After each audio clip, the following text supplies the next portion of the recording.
You know how to fire a carbine, sir? Just release the safety there and squeeze the trigger. It fires automatic till you stop firing. I'm a lawyer from Denver, Colorado, Mike. I probably can't hit a thing. Judas, how'd you ever get out here in a smelly ditch in Korea?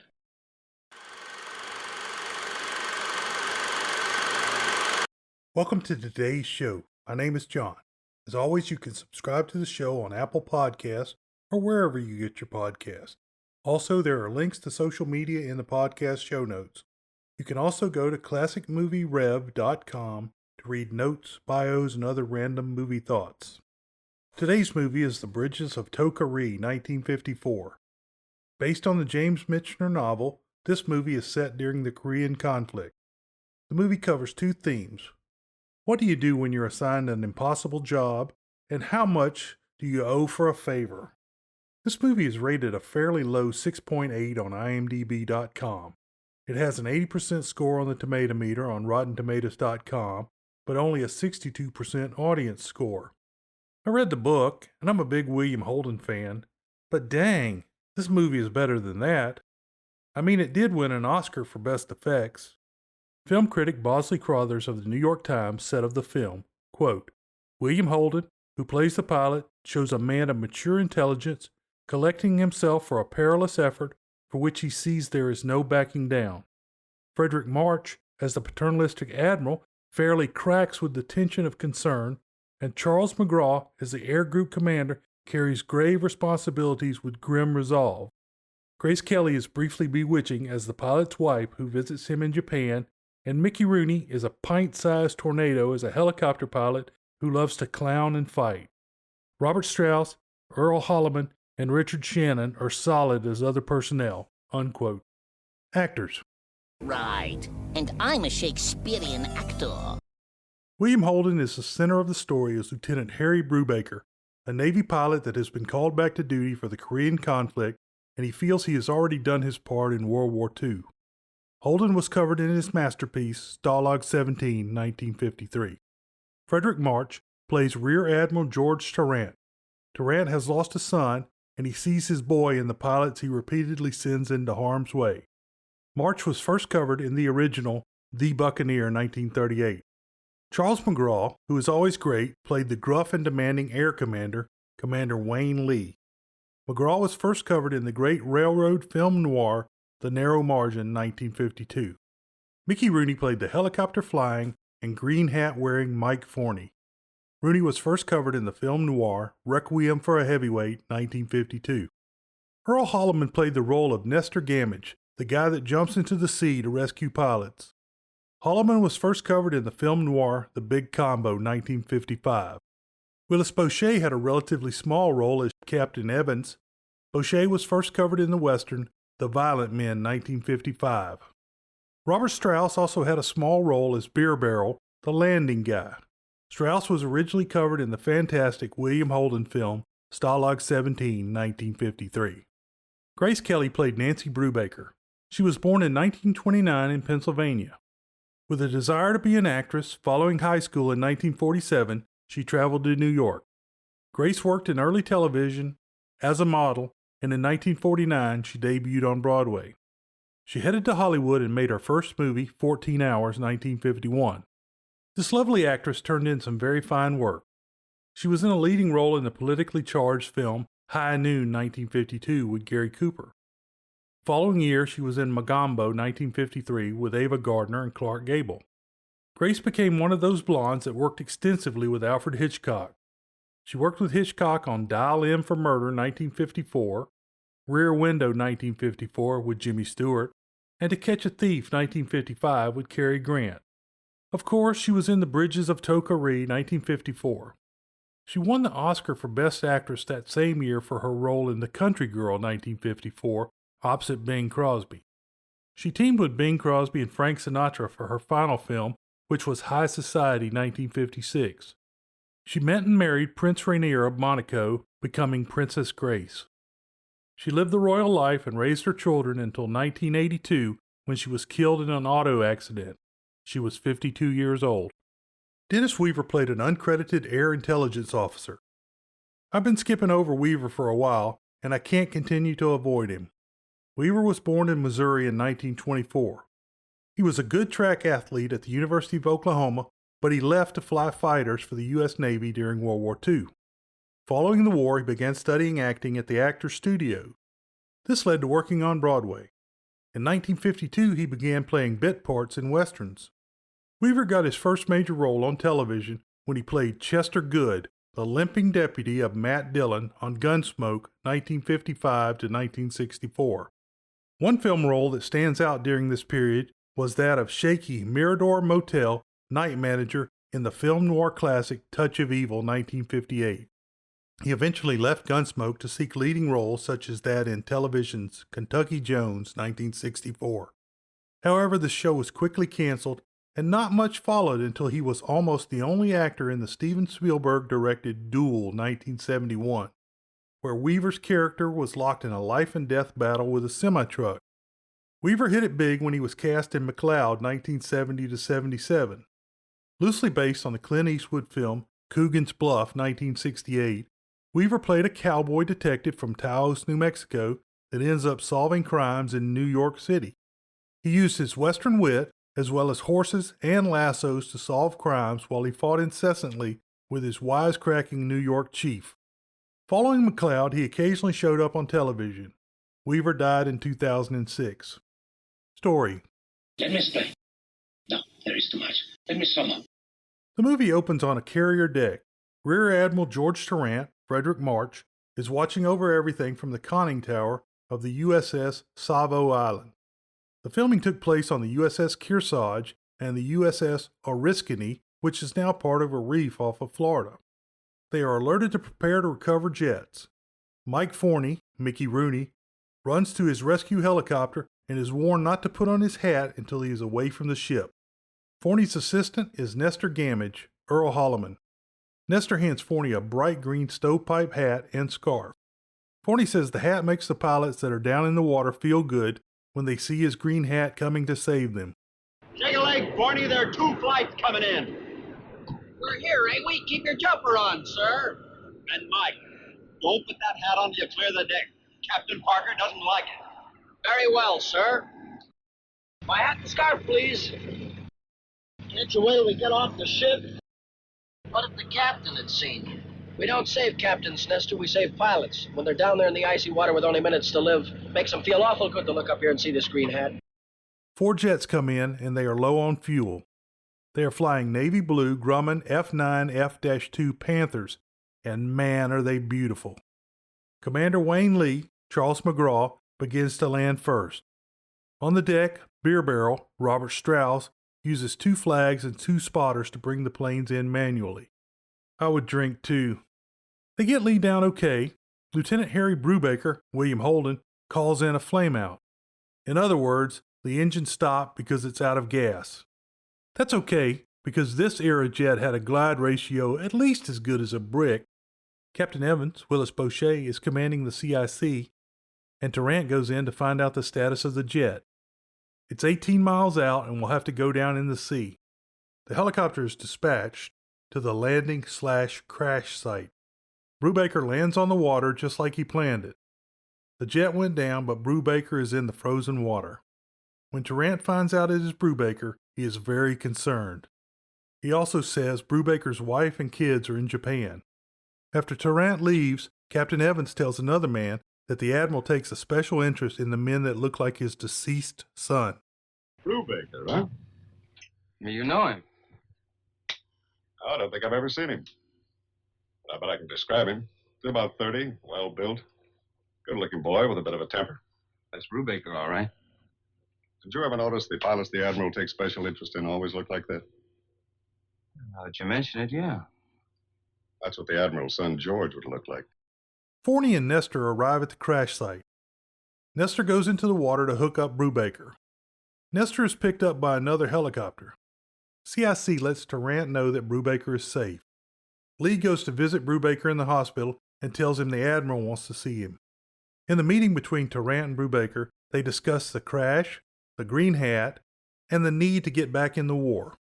Brubaker is bitter because he has been called back to duty and the reserves were not called up. Still bitter. Go ahead, say what you think. I always do. Well, sir, the organized reserves were drawing pay, but they weren't called up.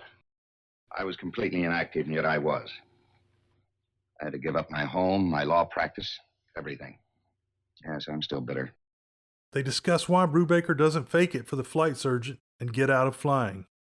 Tarrant mentions the bridges at Toko-Ri, and Brubaker is a little shocked. Finally, he tells Brubaker that his wife Nancy, Grace Kelly, and their kids are in Japan. 3 days later, the carrier arrives in Japan. To get into the harbor, the ship must make a weird turn. They use the engines of the prop planes to help the ship's engines. The flight commander, Lee, blows up about the strain on the engine, and he goes to see the admiral. The admiral is debating submitting Lee for a promotion.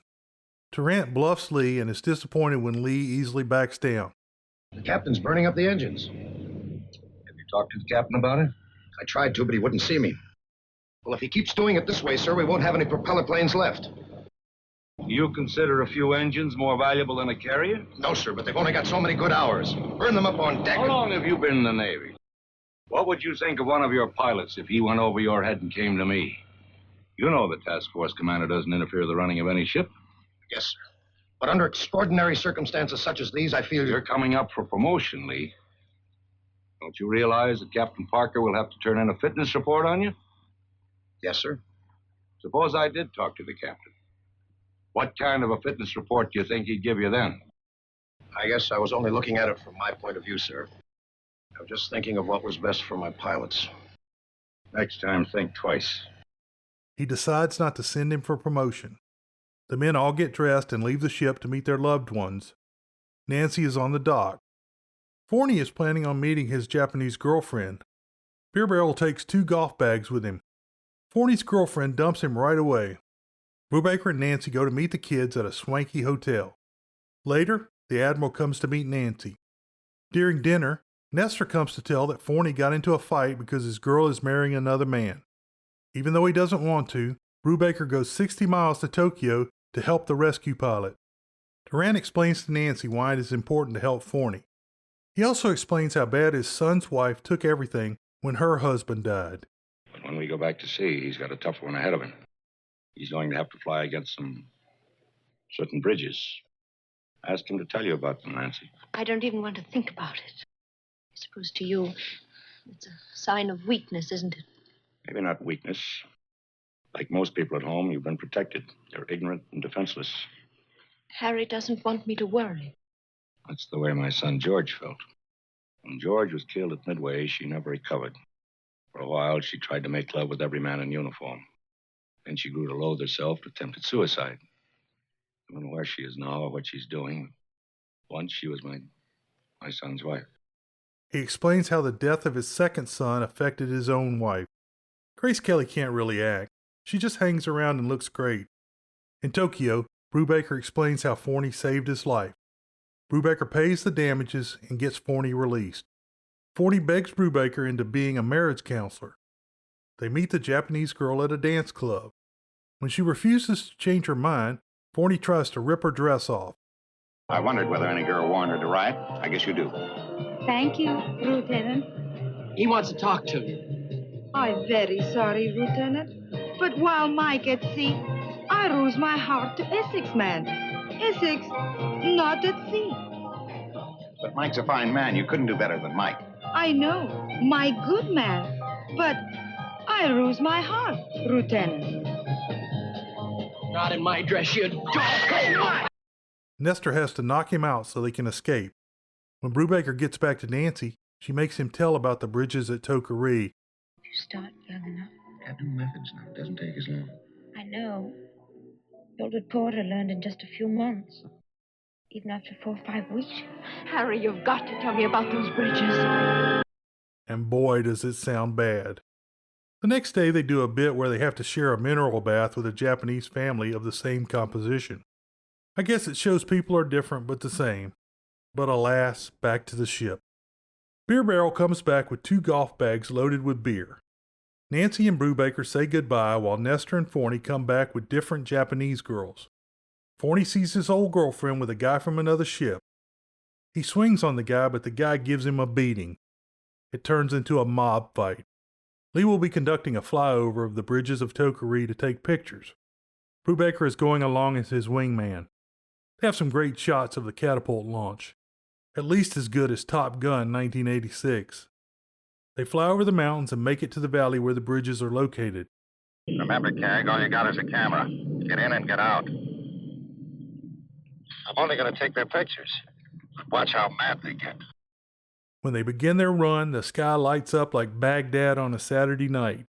Lee thinks his jet may have been hit because he felt a bump and a warning light come on. Brubaker flies under him, but he doesn't see anything. Lee's plane doesn't catch a hook because of the damage and rips through the barricade. They have to wave off Brubaker.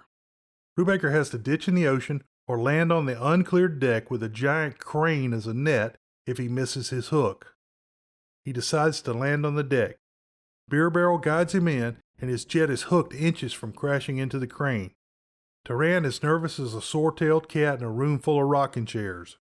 Brubaker finds out that Forney and Nestor are being transferred to a helicopter squadron.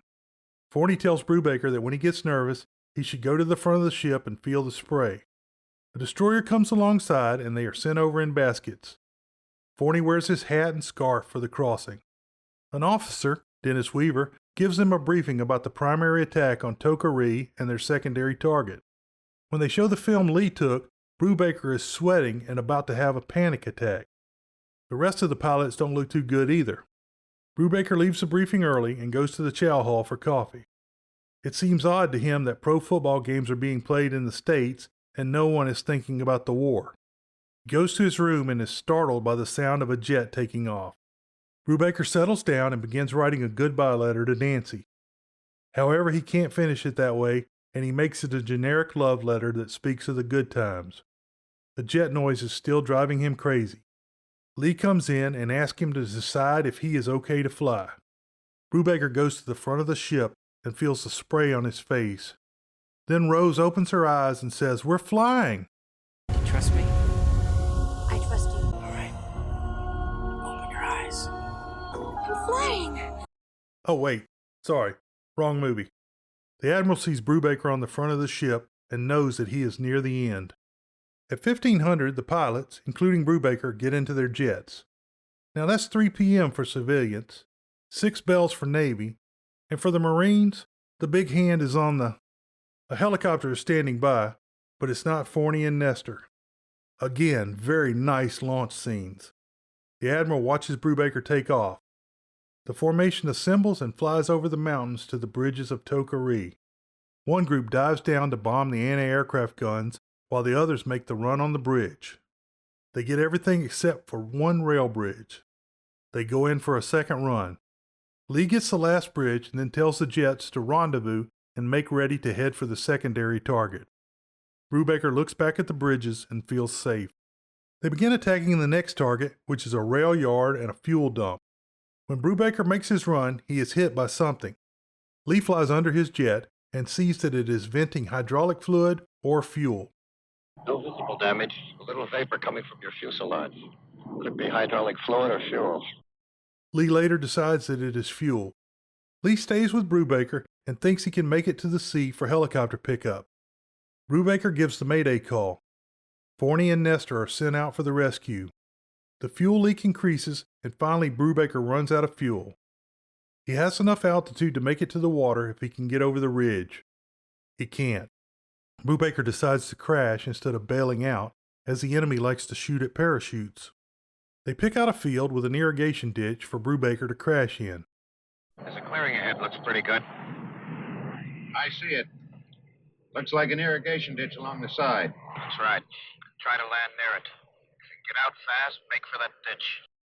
I don't believe in crash landings. One or the other. Brubaker gets the jet down in the field and runs to the irrigation ditch for cover. The commies are already shooting his jet with large rounds. Brubaker has a small .38 pistol for protection.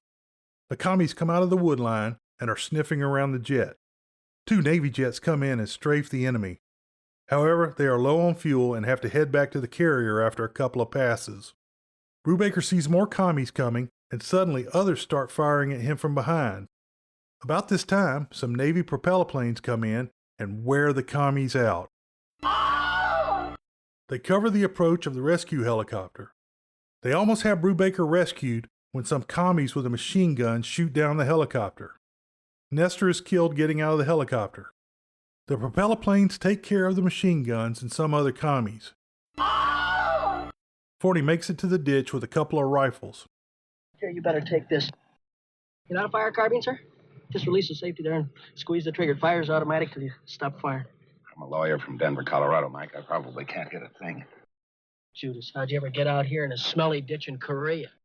The propeller planes leave because they are out of ammo. Forney says another helicopter won't be coming because it's getting dark. Brubaker says something that the Admiral said earlier. He says something like, men fight the wrong war at the wrong place, and that is the one you're stuck with. They fight just because they're there. The commies begin working towards the two men in the ditch, closing from both directions. Forney gets killed by a grenade. Brubaker is shot to death in the trench. Later, back on the USS Savo Island, Admiral Tarrant goes to chew out Lee for leaving Brubaker behind. When the Admiral finds out that Brubaker was hit during the secondary target run, Lee has to defend his actions. He stands up like a man. He tells the Admiral that Brubaker was his boy too. Admiral, this was a good mission. We did everything just right. I don't care what kind of a fitness report you give me. This was a good mission. Cost the lives of 3 men. Forney, Gamage, Brubaker. I know how you feel. But what makes you think you're the only one? He may have been your boy, Admiral, but he was my boy too. I lost him. The Admiral realizes he was wrong. As the Admiral wonders how they get this kind of men that would do a job like this, jets are being launched for another mission. Where do we get such men? They leave this ship and they do their job. And they must find this speck lost somewhere on the sea. When they find it, they have to land on its pitching deck. Where do we get such men? Launch jets. Notes. This will be on the test. Brubaker was sure he was going to die hitting the bridges of Toko-Ri. He was killed as a result of hitting a secondary target. It's like going into the swamp and watching out for the alligators while you're slowly bitten to death by mosquitoes. Forney and Nestor had a bond of generalized reciprocity going. Pull one out of the sea, get one out of jail. Attempt to rescue behind enemy lines, and so on. They did good deeds for each other. World famous short summary: no good deed goes unpunished. Hope you enjoyed today's show. I really appreciate you spending the time listening. You can find connections to social media and email on my site at classicmovierev.com. There are links in the podcast show notes as well. This is an independent show, and there is a lot you can do to help. First, and most importantly, jump over to Apple Podcasts and give me a review. It really helps the show get found. If you want to comment, help, or recommend a movie, email me. Beware the Moors.